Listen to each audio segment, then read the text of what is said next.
Salve, salve, senhoras e senhores. Muito obrigado por sua presença aqui no nosso Reborn, no nosso podcast. Quero já pedir para você deixar o like, deixar o seu comentário e principalmente se inscrever e mandar também compartilhar esses vídeos aí para a família, para o tio, para tio, passarinho, papagaio, para todo mundo, certo? Quero agradecer nossos patrocinadores por estar com a gente, a Smart Pix, que envelopou essa mesa maravilhosa, a Yeka Kids, que está com a gente desde o primeiro, certo? E o Robson, que nos doou esse braço aqui de suporte para microfone, certo?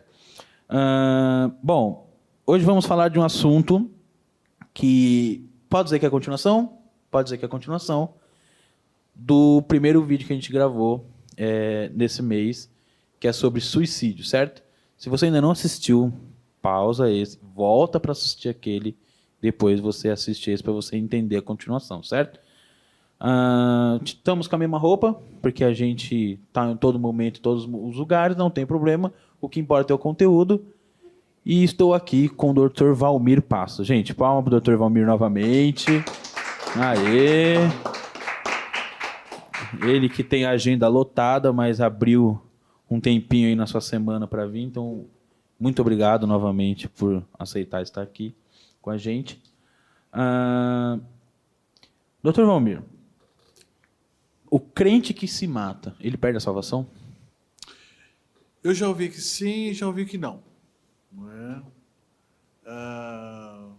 Eu ouvi alguns terem sérias objeções. Eu vi um vídeo do Zacarai, onde ele fala que esse indiano, né, que é cristão, ele fala que é uma experiência que ele não gostaria de que ninguém vivenciasse. Por outro lado, eu já falei com um homem que muito temente a Deus, um teólogo que tem um conhecimento muito grande, e ele disse que não haveria pecado que o sangue de Cristo não cobrisse, né? Então, você pega, de repente, um líder religioso, um pastor, como é comum hoje em dia, né, que se mata, né, de um momento de angústia, se vê sem saída. Então, assim, ele não seria coberto pelo sangue de Cristo, porque só alguns pecados que Cristo perdoa e os outros não. Não vejo assim. Então, não sou eu que decido isso, é Adonai, o Senhor. Então, sim. Porque assim, a gente, que nem o senhor já tocou no assunto, né, que muitos pastores têm procurado se suicidar, muitas vezes por questão de família, muitas vezes por decepção na própria igreja, né? Por que o senhor acha que o suicídio, né, esse ato, tem afetado tanto os cristãos hoje em dia? eu acho que a primeira coisa é uma fé disfuncional, né? Porque a fé ela tem que ser coerente, né? Os cínicos falavam isso, né? Diógenes, que era o nome mais cotado dentro dessa filosofia da cínica, né? Dos cínicos, na época de Alexandre o Grande. Então, ele dizia que o homem tinha que ser coerente com aquilo que ele professava. Então, todo filósofo ele devia ter coerência com a sua crença, né? E Diógenes, que entendia que o ser humano devia viver da maneira mais simples possível, destituída de grandes valores, de grandes coisas, enfim, né? Então, Alexandre o Grande, o conquistador, quando chegou perto dele, ele falou assim: não tire de mim o que você não pode me dar, a luz do sol, saia da minha frente, né? Aí, então, Alexandre o Grande disse para ele assim: puxa, se não fosse Alexandre o Grande, gostaria de ser como Diógenes. Aí Diógenes respondeu para ele assim: eu estive procurando os ossos do seu pai, Filipe, o conquistador, o grande, né? Mas não consigo diferenciar os ossos dos seus pais dos escravos. É tudo igual, depois de morto, né? Sim. Então, Os bichos já comeu as carnes, já sobrou só o osso. não há diferença Não entre há. uma coisa e outra, né? Esse programa hoje vai ser mais gravado para aqueles que têm curiosidade de saber o que a Bíblia trata com o suicídio, quais são os pontos dela. Se, obviamente, podemos dizer então que suicídio é uma escolha pessoal e Deus, ele não se agrada, mas ele permite com que a pessoa cometa esse ato. E na Bíblia também relata alguns suicídios, né? Sim. Não, a Bíblia é uma... Já ouvi dizer que a Bíblia é uma história de várias emoções. Tem vários tópicos lá. O suicídio na Bíblia foi publicado, esse artigo, na Ata Escandinávia de Psiquiatria. Inclusive, foi motivo já de pesquisa. Tá? Então, não é uma coisa assim que nós estamos discutindo. Não é. A gente não inventou, não. Tá? Mas a Ata Escandinávia ela já publicou um paper sobre suicídio na Bíblia. Sim. O que a Bíblia... Como que a Bíblia trata a questão do suicídio? Então, nós temos que ver aqui que o suicídio existem várias pessoas por motivos diferentes que acabaram se matando. Né? Se a gente começar usando, por exemplo, Saul, né? Saul, primeiro ele desobedeceu a Deus. Né? Depois, Saul era uma pessoa medrosa.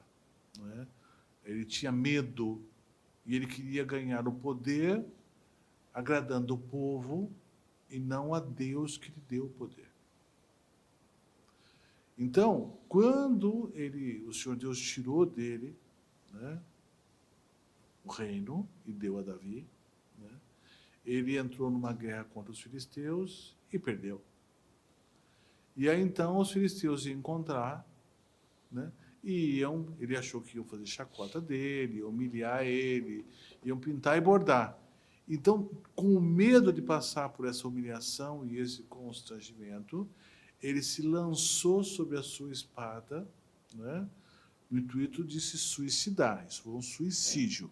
Né? Mas parece que ele não conseguiu. Né? Aí, então, apareceu alguém lá, o seu escudeiro, né, o que portava suas armas, quando viu que Saul estava morto, mas não estava, também se lançou sobre a sua espada e morreu. Então passou alguém lá e foi lá correndo contar para Davi que Saul pediu, olha, lança sobre mim, corta meu pescoço, porque eu não quero que esses incircuncisos zombem, me humilhem. Então aí foi uma eutanásia, né? Ele já quis fazer, mas como ele não estava sem condições naquele momento, ele terceirizou a morte dele para alguém, né? Então ele, além de se suicidar, ele passou pelo processo de eutanásia porque alguém o ajudou a finalizar a sua vida, né? Isso é um tipo de suicídio. Quer dizer, ele não queria passar pela humilhação, uma vez que ele sabia que não tinha saída. Ele estava num beco sem saída. Um momento de intensa angústia. Né? Certo. O segundo, que está lá em 2 Samuel, capítulo 17, versículo 23, fala de Aitofel. Aitofel, ele era um conselheiro do rei Davi. Né? E quando o rei Davi, então, saiu, por causa de Absalão, pôs o pai para correr, ele começou a dar alguns conselhos para Davi. Né? Para Davi, não, para Absalão, de arrumar uma tropa, de ir atrás de Davi, aquela coisa toda, tal. E algumas pessoas tentaram dissuadir dessa coisa e parece que ouviram mais o outro do que o próprio Aitofel. Mas Aitofel deu um conselho muito ruim. Ele disse que Absalão devia pegar todas as mulheres do pai e ter relações sexuais com ela no alpendre, para que todos vissem que ele se tornou abominável aos olhos do pai, né? Mas quando esse outro conselho, que ele achou que ele tinha feito um grande serviço e que ele foi negligenciado, ele se sentiu humilhado, porque assim, Absalão preferiu ouvir outra pessoa do que ele. Não é? Então ele foi até a sua casa, aqui a palavra de Deus diz assim: então disse Absalão a Aitofel: dai conselho entre vós sobre o que devemos fazer. Disse Aitofel a Absalão: possui as concubinas do teu pai, que deixou para guardarem a casa, e assim todo Israel virá que te fizeste abominável, aborrecível para com teu pai, e se fortalecerão as mãos de todos aqueles que contigo estão. Né? Aí, assim, quando Aitofel deu o outro conselho e não foi ouvido, então, vendo, pois, Aitofel, 17:23, que se não tinham seguido o seu conselho, albardoou o jumento, levantou-se e foi para a sua casa, e para a sua cidade, e deu ordem à sua casa, e se enforcou e morreu, e foi sepultado na sepultura do seu pai. Ele se sentiu extremamente desprestigiado, né? Humilhado, porque assim, ele estava acostumado, pela sabedoria dele, de falar e ser ouvido. E aí ele não soube lidar com a situação de falar e não ser ouvido. O que você fala não tem importância mais. Aquele conselho é melhor que o seu. Você já era, né? E isso para o ser humano é... Com certeza. Então, uma pessoa que estava sempre sendo ouvida e respeitada e admirada, o famoso conselho de Aitofel, agora, então, ele estava sendo humilhado, rejeitado. Então, Aitofel foi e se enforcou, né? Diferente de Saul, né? Medo de ser humilhado, Sim. ele se mata. E esse ele já está sendo humilhado e ele se mata. Mas ele poderia aceitar que o Tá bom. conselho dele não estava bom, tudo bem, então eu volto para minha casa, vou cuidar das minhas ovelhas, plantar o meu trigo lá e boa. Acabou. Não, ele sentiu que aquilo lá foi muito forte para ele, porque ser respeitado e admirado, nossa, o que ele fala é sábio, então ele não aceitou viver numa posição inferior àquela. Então ele resolveu, achou que não tinha saída e morreu, né?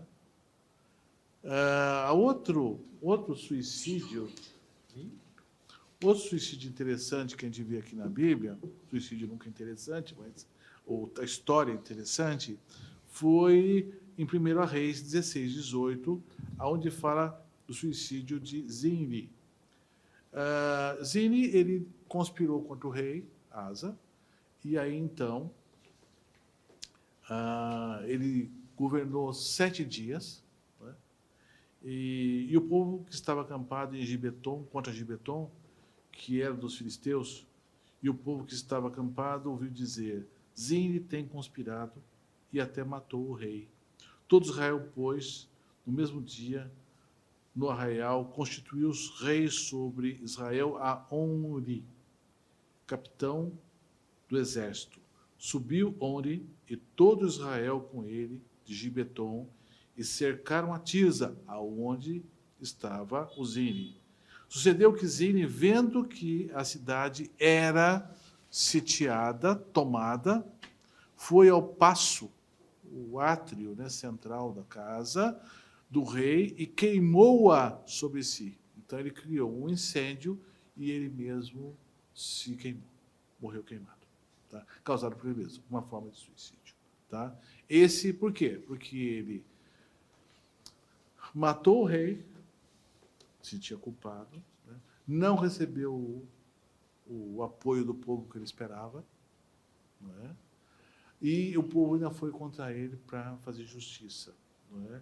Então, ele não queria passar pelas mesmas situações que o rei, de ser morto. Então, ele acabou se matando. Resolvendo o problema da pior maneira. Sempre da pior maneira, né? Incapacidade de resolver problemas. Ele não conseguiu sair para administrar essa questão. Ele se pegou, tacou fogo e se matou. Em Juízes 16, 29 e 30, fala sobre Sansão. Então, Sansão, como a gente sabe, ele era um nazireu, ele não poderia rapar a cabeça, ele podia tomar vinho, comer uva, enfim, aquela coisa toda. E Sansão era dado aos namoricos com as filisteias, né? E aí, então, ele conseguiu uma garotinha lá, queria que o pai fosse lá para casar, de vez em quando uma moça lá de Israel, ele acabou se envolvendo com uma filisteia, e ela né, casou com outro, acabou se casando com um amigo dele que estava na festa, tal, o problema, e depois ele acabou se apaixonando por uma mulher chamada Dalila. E aí os filisteus disseram: escute, pergunta para ele como é que é essa força dele, vamos lá, né? E aí onde é que está? E ela por várias vezes tentou, dizendo, através da sedução, tentou ver se conseguia, né, com que ele falasse, até o dia que ele falou, aí ele foi amarrado, furaram os olhos dele, e ele perdeu aquela força que ele tinha para ser o juiz de Israel, e vingar Israel, e libertar Israel da mão dos filisteus. Nesse período, então, ele foi viver então como um escravo cego, né, na moenda ali, naquela coisa toda. Aí, o que ele fez? Ele, numa festa, aonde tinha muitos filisteus reunidos, uma construção bem grande de 2 andares, né? Com pilares, aquela coisa toda. Aí, então, ele foi levado para divertir, como um palhaço, né? O cego, tal, um dá um tapa nele, um passa coisa, enfim. E aí ele pegou, quando chegou lá e viu todo mundo reunido, aquela festa imensa, tinha pessoas nos 2 andares, né? Ele disse assim, me coloque entre as colunas. E ele orou a Deus, para que Deus desse força para ele, mais uma vez, para que ele se vingasse, por vingança, dos filisteus. Porque ele não conseguia aceitar aquela situação que ele entrou. Aí o Senhor Deus deu a força que ele pediu, e ele, para se vingar, aí foi por vingança, ele empurrou as colunas e disse, morra eu e todos eles. Né? O cara era forte, então, hein? E morreu. Né? Ele e todo mundo. Né? Então, assim, não é que... Primeiro, ele não havia solução para o problema dele. Ele estava cego. Né?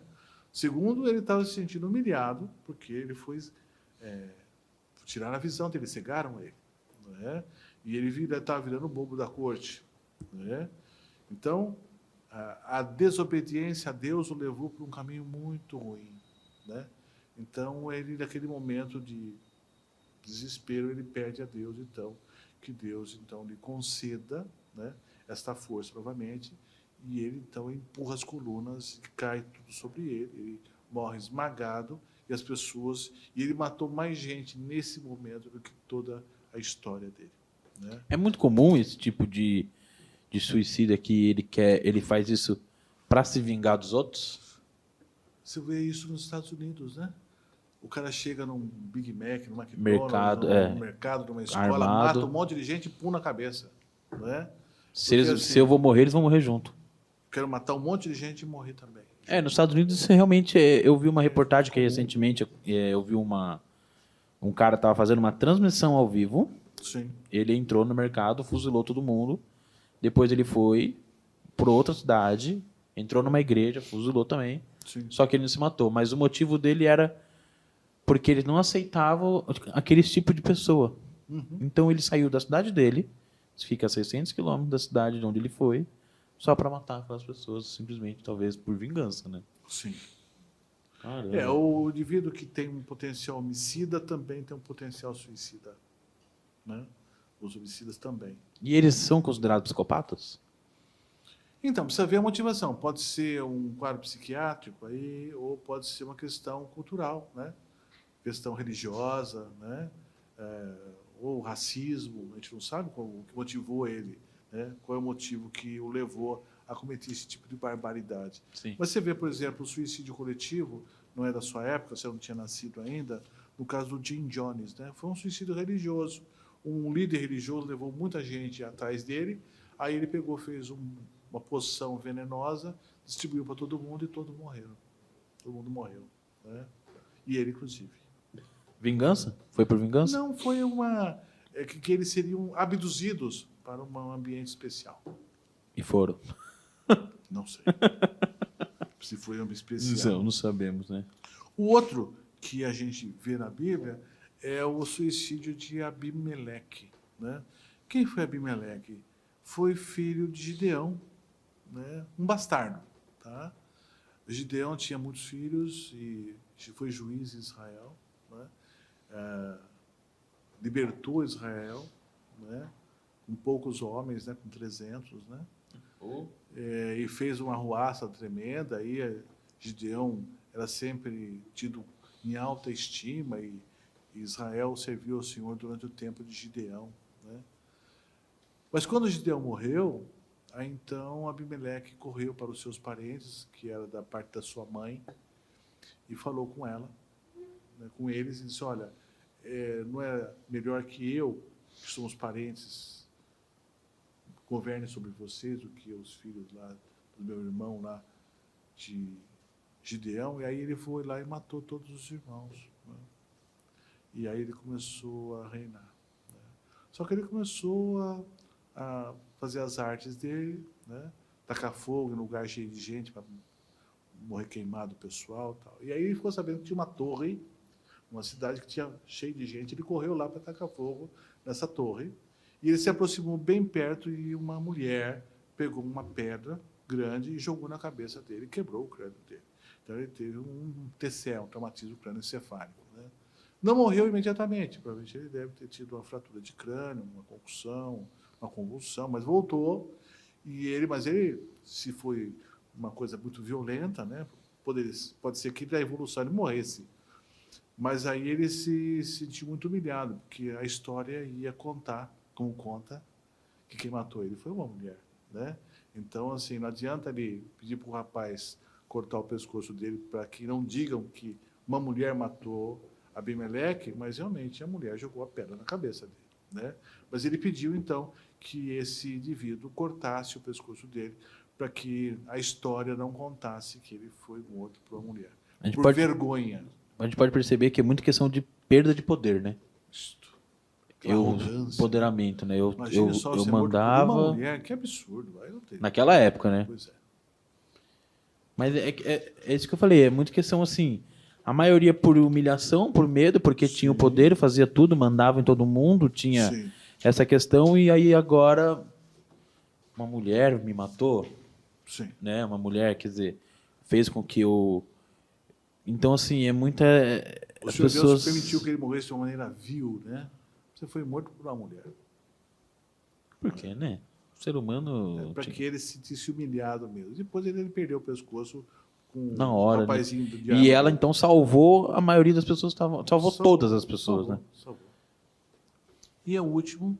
O mais conhecido, né? É o Judas. Né? Judas, ele sentou na mesa, né? Comeu, bebeu, beijou e traiu. Então, é uma coisa muito complicada, porque é muito próximo de Cristo. Né? Quem me trai é aquele que mete a mão no prato comigo. Olha, então é muito pesado isso, né? E aí, de repente, então, ele vai lá e vende Cristo por 30 moedas, né? Aí, quando ele viu que Cristo realmente ia, eles tinham já martirizado ele, tinham batido muito nele, tinham desfigurado ele se arrependeu. E correu lá, não é? Cheio de remorso, né? Porque ele traiu alguém com quem ele viveu, o próprio Deus, com quem tocou, conversou, bateu papo, sentou para comer junto. Né? E aí então ele vai lá e fala que ele quer devolver as 30 moedas de... Aí o pessoal falou assim, não, isso é contigo, não é com a gente. Né? Aí ele lançou as moedas lá no templo, e aí então fizeram um cemitério com as moedinhas dele e mataram Cristo a si mesmo. Aí ele não suportou, né? Aí foi se enforcar e parece que ele chegou a se partir ao meio. Tamanha foi a violência, né, com que ele se enforcou, porque ele estava tomado de um remorso muito grande, de uma tristeza de ter traído, e é irreversível, não tinha saída. Cristo morreu, né? Mas se ele esperasse um pouquinho mais, ele ia ressuscitar. Ele falou, Judas, né? Porque Pedro também traiu, né? Eu já sabia. 3 vezes. Eu já sabia que você ia fazer isso. É. Engraçado não, né? Mas remorso hoje é uma das coisas mais assim que a gente ouve falar hoje em dia. Ah, você briga com a sua família, quero ver quando morrer, você vai ter remorso. Você maltrata, quando morrer, vai ter remorso. Não sei o quê. O remorso, ele é tipo, ele é parte do quê na cabeça do ser humano? O remorso, ele é uma coisa anterior ao arrependimento, né? Porque o arrependimento é o reconhecimento de que realmente eu sou uma pessoa má e não confiável e fiz isso. E que eu quero mudar de vida, né? E aí eu passo a fazer diferente, né? Mas quando eu acho que não tem mais jeito, que o que eu fiz não tem volta, né? Então, eu sinto remorso porque eu fiz uma coisa muito feia, que eu não consigo admitir nem para mim mesmo, né? Porque daí agora já ficou claro que eu não sou quem eu penso que eu sou. E aí, então, o remorso toma conta da pessoa, e algumas pessoas meio que se aniquilam em função disso, né? Elas se definem em função disso. E a Bíblia, ela conta essas histórias, né? Alguns no Antigo Testamento, outros no Novo Testamento, né? Mas a palavra suicídio em si na Bíblia, né? O contexto do suicídio. como que a Bíblia ela trata? Ela é pouco citado ou você vê que ela tem um tópico, um capítulo ou um livro que fala muito Não, sobre... não. Quem citou só foi lá em Lucas e saiu para se suicidar, para se matar, né? Para se matar. Mas não tem grandes discussões sobre suicídio. As pessoas se mataram por questões de orgulho, de arrogância, de perda de poder, né? Você percebe que por isso que existe o suicídio entre doentes mentais, existe o suicídio entre pessoas normais, ditas normais. Certo.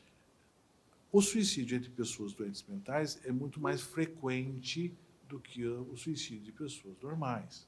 Você vê, as pessoas normais, eles planejam, fazem eutanásia, assinam papel, né? Sim. Ou se matam porque uma falência, ou a perda de alguém que ama, né? Com alguns, esse feminicídio aí, que o cara perdeu a mulher amada, e de repente vai lá e mata ela e se mata também, né? Porque não consegue suportar A a dor. perda do objeto do seu amor. Então, existe uma infinidade muito grande de formas do indivíduo acabar com a sua própria vida. Sim. Né? Mas eu vejo que os doentes mentais, os bipolares, os depressivos, os esquizofrênicos, eles se matam, por isso que a incidência aumenta mais quando você coloca esse pessoal. Porque daí sim, eles se matam mesmo. Mas pessoas normais se matam também por motivos como esse. Nós já discutimos fartamente. O psicopata e esquizofrênico, eles são completamente distintos? São. O esquizofrênico é uma pessoa boa, né? O psicopata não. Né? Ele é destituído permanentemente de crítica. Ele não tem crítica. Então, o esquizofrênico, ele pode agredir você se ele achar que você quer matar ele. Mas na mente dele é verdade isso. Então ele age baseado na verdade que está na mente dele. Por isso que ele agride você. Mas se ele achar que você não quer agredir ele, não. Não é? A minha filha, por exemplo, a Maria Lina, nós tínhamos uma clínica, então chegou uma pessoa esquizofrênica completamente em crise, e como eu estava dentro do consultório, a Sônia colocou a Maria Lina para brincar com essa pessoa, não é? Em crise psicótica. Né?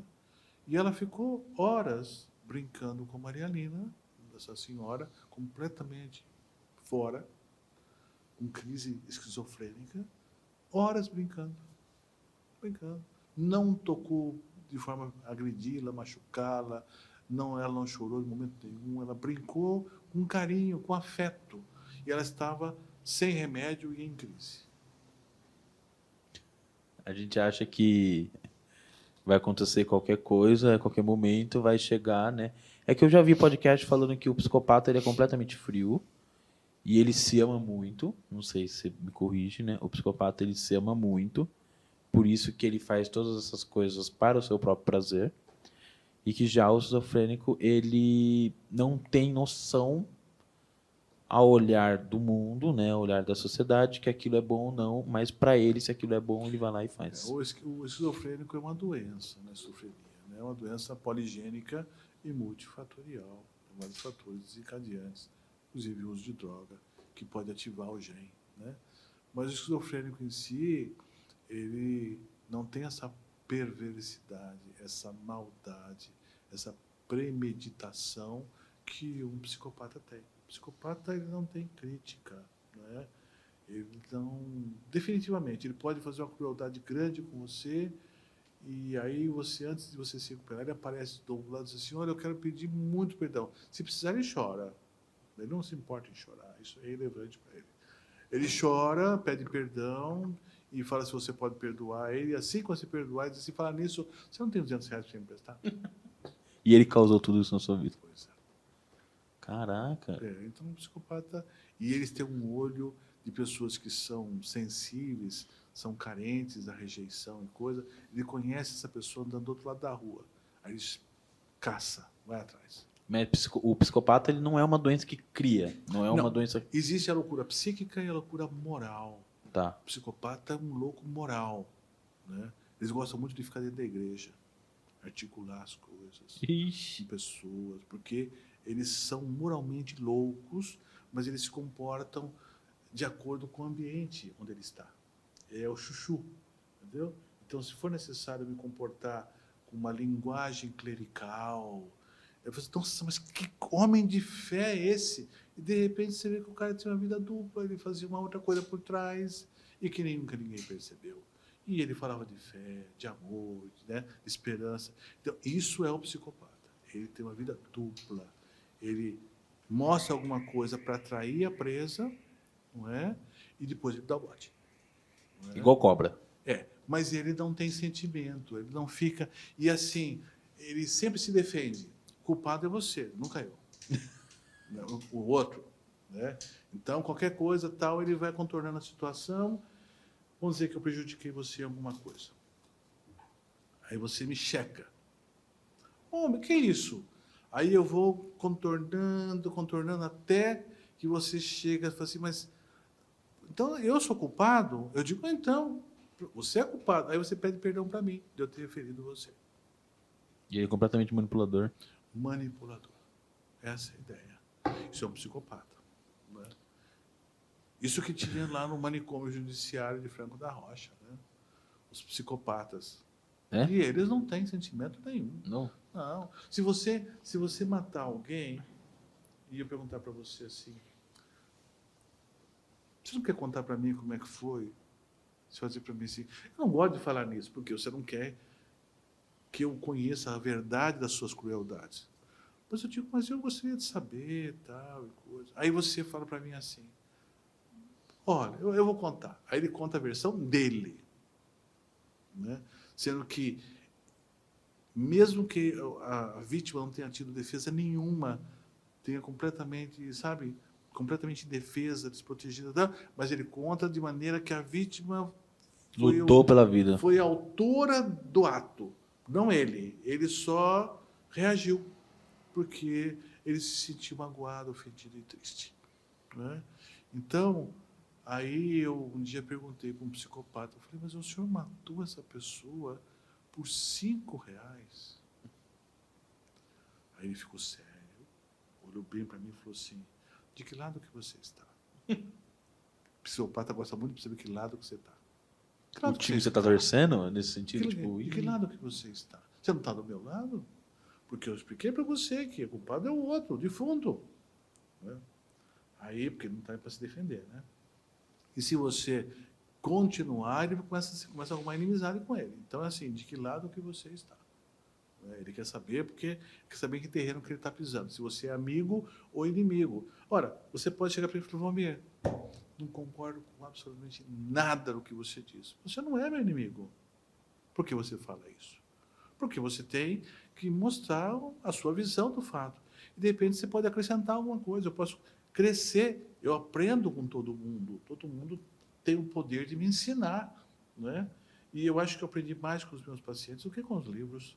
Não é? Você aprendeu mais com a experiência de vida do que com Pois teorias. É. Então, na realidade, não tem lado. Não é? Então, eu vejo que você conversando com uma pessoa, de repente, quando a pessoa já colocar, então tem que ser assim, tem que ser um lado. Eu vi que o cara é meio maniqueísta, eu já começo a ficar, opa, como um lado. Né? Nós não temos lado, nós temos Cristo. Não é? Em primeiro lugar. Nós somos monarquistas, não é? Não tem democracia, porque ele manda e nós obedecemos, e ponto, entendeu? Então, assim, de que lado você está? Bom, eu não estou de lado nenhum, né? Mas o psicopata sempre ele quer saber com quem ele está mexendo. Se você está do lado dele ou contra ele. Se você discorda dele, você está contra ele. Não. Agora, quando você pega uma pessoa que permite ser discordado e conversa sobre o assunto, fala, pô, que legal, eu não tinha pensado nisso, estou errado mesmo. Puxa, obrigado pela sua ajuda. Mas isso é real ou ele está fantasiando essa situação? O psicopata não consegue fazer tão longe assim. Se ele sentir que você não concorda com ele, já quer saber de que lado que você está. Agora, se você pega uma pessoa que conversa com você, aprende com as suas colocações, acha você suas ideias interessantes, não é? Porque assim, qual é a maneira de você cativar as pessoas? Né? Primeiro você tem que validar ela, né? Puxa, eu não tinha pensado nisso. Eu achei legal essa sua ideia. Você ganhou ela. Você tem um ouvido agora. Você não tinha. Agora você tem, porque eu fui de acordo com aquilo que você queria ouvir, não é? Olha, peguei um aspecto positivo, porque assim, se a gente for começar só a pontuar os aspectos negativos, você não consegue fazer vínculo com ninguém.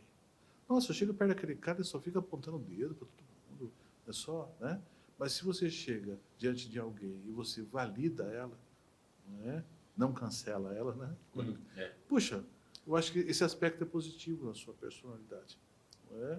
Quer dizer, eu acho de verdade que você tem um bom humor, né? Sempre quando você fala, você faz umas tiradas, né? Eu acho isso uma coisa muito boa da sua personalidade, de você cativa as pessoas, não é? Então, eu devo começar pelas coisas boas que eu vejo, né? Não, vou começar dizendo assim, mas eu não gostei da sua blusa, né? Não começou bem. Entendi. Entendeu? O psicopata, então, ele vai pedir o excesso de ele vai pedir para você o excesso de informação das coisas que aconteceu. Ele vai contar a versão dele. Ele. Não, a verdade não importa. A verdade é a versão dele. Entendi, tá. Dele, isso.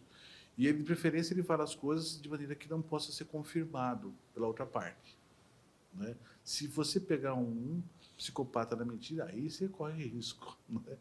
Mas se você não pegar, ele vai contar a versão dele. E se você suspeitar que ele está mentindo e falar, bom, então eu acho que você foi injusto com essa pessoa, aí você vai ativar aquela ira de que lado você está. Suzane Stoffel foi completamente psicopata e ela foi completamente fria e falou assim, matei meus pais. Então, não precisou falar, ele me atacou, eu preciso me defender. Não, ela simplesmente... Sim. Você viu que na cadeia... Ela não usa ela não é ela que faz a ação, ela cria a ação, ela cria os passo a passo, comemora, porque ela conseguiu fazer o que ela queria. Sim. Vai no enterro e chora. Passa por uma vítima, né? Perdi meus pais, mas no final das contas, quando o cara fala foi você que matou, ela simplesmente fala assim, fui eu. Tá bom, já não tem mais como correr, né? Então, diante do fato, foi. Já paguei, já fui para cadeia, já casei com uma mulher, agora estou namorando com um homem. Ela se deu bem, porque se ela firmasse uma posição lá, ela poderia se dar mal. Se você for flexível na cadeia, você sai bem. Arruma alguém que seja fortão e te defenda, ou uma fortona. Sim. Ela arrumou uma fortona e ficou... Acabou. Segura. Segurança dela. Qualquer coisa, essa mulher mete a mão e quebra tudo e tal. Quando ela saiu, ela arrumou um namorado e pronto. Bom, para finalizar, queria que você contasse, se você tiver uma história de algum famoso que você já conversou, bateu boca, tipo um psicopata, um esquizofrênico que é bem famosão ou que não é tanto, ou um caso que você foi chamado para entender o outro lado, não precisa nem ser famoso, mas algo que te marcou ao longo dessa sua carreira como doutor. Olha, eu ouvi muitos casos, né? Eu trabalhei em hospício, né? Então eu trabalhei no Pinel, eu trabalhei em Franco da Rocha, né? Eu trabalhei nos indivíduos que saíram do manicômio de Franco da Rocha. Então, houve muita coisa criativa que as pessoas apresentavam, né? Eu tinha, inclusive, um indivíduo que ele tinha uma certa periculosidade, depois cessou, né? E quando eu dava aula para os alunos da Santa Casa de São Paulo, lá no Juqueri, ele era meu assistente na aula, ele dava aula junto comigo, né? Então, era uma pessoa muito inteligente, né? Às vezes eu chegava de manhã no hospital, lá em Franco da Rocha, ele já tinha comprado o seu jornal, o Estado de São Paulo, a Folha, para ler, né? Então, ele era muito disciplinado, ele ia me encontrar, dizer, doutor, como é que está o senhor hoje? Eu digo, estou muito bem. Então, excelente, vamos iniciar um dia de trabalho, coisa. Então, é uma pessoa muito educada, muito fina, né? E quando eu dava minha aula, então, eu chamava ele para dar uma ajuda e contar algumas coisas para que as pessoas pudessem ver na prática o que é uma esquizofrenia paranoide, né? E ele subia e, com toda a desenvoltura, eu dizia a ele que ele ia contar a experiência dele, que eram alunos de psiquiatria, que ele ia ensinar, né? Que ele ia contar a experiência dele, como é que foi, né? E ele, não, eu colaboro sim, claro, perfeitamente, né? Estou dentro do hospital aqui e tal. Um homem muito educado. E você vê, era uma pessoa que tinha esquizofrenia. Tinha mesmo. Sim. E você não percebeu ou não sentiu que ele talvez teve... Não, sabia há séculos que ele era. Ah, você já Não, sabia. Ah, tá. não, Achei que ele se não. aproveitou da situação e... Não, Não. eu Tá, sabia, entendi. eu sabia completamente. É que, na realidade, tem uns que você acaba não... Eu detecto rapidamente, né? Porque Eu tenho medo dele virar pra mim e pra você e depois falar que eu sou um 30 e psicopata. poucos anos fazendo isso aí, né? Trabalhei em grandes sanatórios, Pinel muito tempo, trabalhei em Franco da Rocha, trabalhei em hospitais psiquiátricos, Santa Casa de São Paulo. Então eu tenho né, esse feeling, né? Mas há pessoas, por exemplo, um dia eu levei a minha mãe, que ela foi lá porque eu tinha que assinar um documento, né, em Franco da Rocha, e aí um dos doentes achou um crachá, né? Aí o doente colocou o crachá, né? E foi vender uma enciclopédia com a minha mãe, para minha mãe. E aí minha mãe, conversando com ele, negociando a enciclopédia, né, a Barça, né? Daí eu falei, mãe, vamos embora. Ela disse, não, eu estou comprando a enciclopédia aqui baratinho. Eu falei, mãe, vamos embora, né? Ela disse, não, eu estou negociando aqui, calma aí. Eu falei, mãe, é doente? Ah, é? É. Eu falei, mas ele está com crachá. Eu falei, achou aí jogado em algum lugar. Fique tranquila. Aí ela pegou, tudo bem. Mas ele foi muito convincente. Então, essa ideia que a gente tem de que o louco é bravo, grita... Não. Quanto mais você conhece, mais amor você tem por eles. E eu tenho uma paixão por essa minha profissão.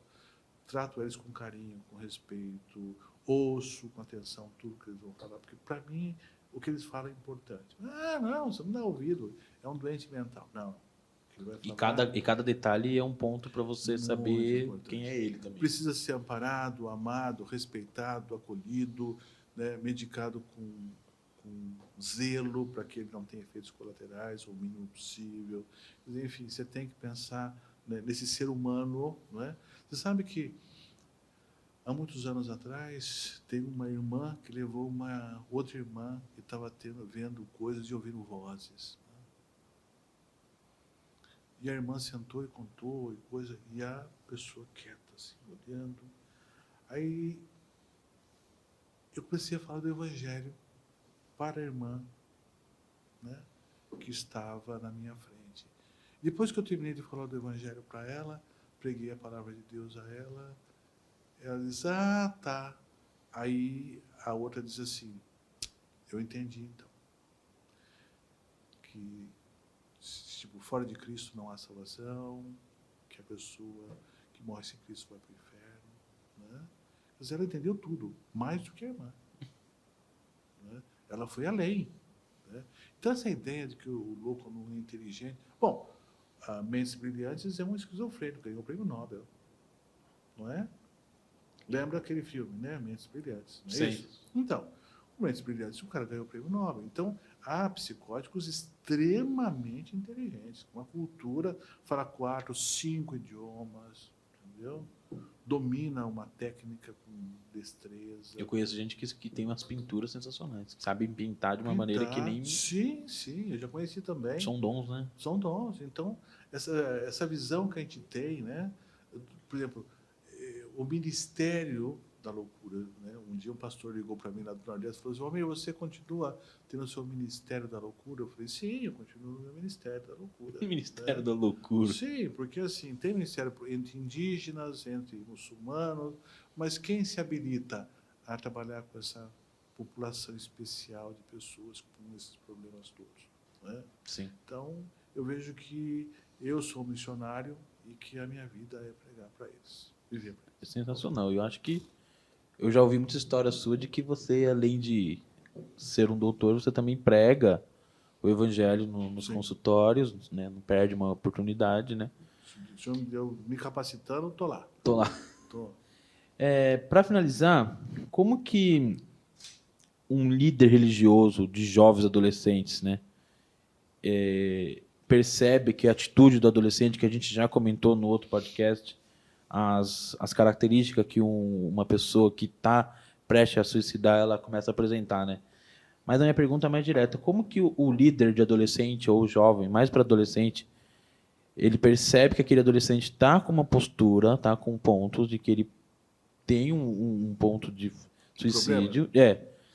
Só que ele não pode chegar direto na pessoa, no adolescente, tem que chegar nos pais.